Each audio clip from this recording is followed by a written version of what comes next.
Bonjour à toutes et à tous.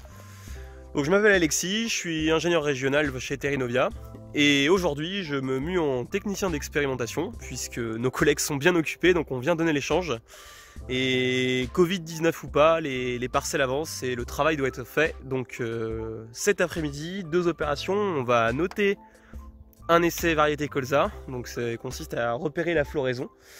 Et dans le cas qui nous concerne, voilà, on considère qu'une modalité est fleurie dès l'instant que 50% des plantes possèdent une fleur ouverte. Donc voilà la première opération de l'après-midi. Je vous retrouve tout à l'heure dans la parcelle. Alors nous voilà dans la parcelle d'expérimentation. Donc vous pouvez voir là, ce que je vous filme juste devant moi, les différentes modalités donc du premier bloc. Et on peut voir que la floraison est bien avancée. Donc on arrive peut-être un poil tard, mais ça vaut le coup quand même de noter. Donc là, la première modalité qui est juste devant nous.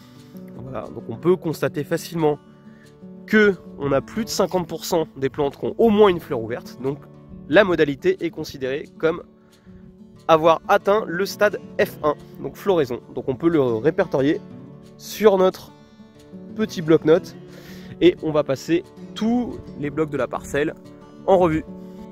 Nous voilà donc dans notre parcelle d'expérimentation. À ma droite, vous avez donc le bloc numéro 2. À ma gauche, le bloc numéro 3.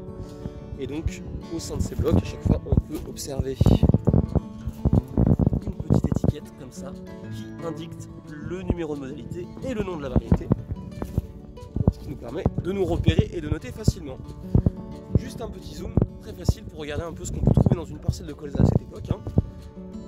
Vous pouvez voir là, si on zoome très rapidement, des pucerons cendrés qui colonisent cette plante.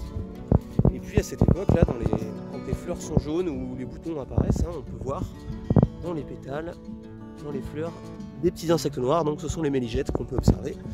Là, bien entendu, les plantes arrivent à floraison, plus de risque pour le colza concernant les méligettes.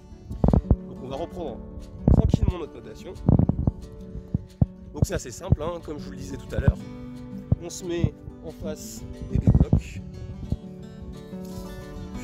Par exemple cette variété là, où on peut estimer, regardez, l'apparition des 10 premières siliques font moins de 2 cm. Là c'est caractéristique du stade G1.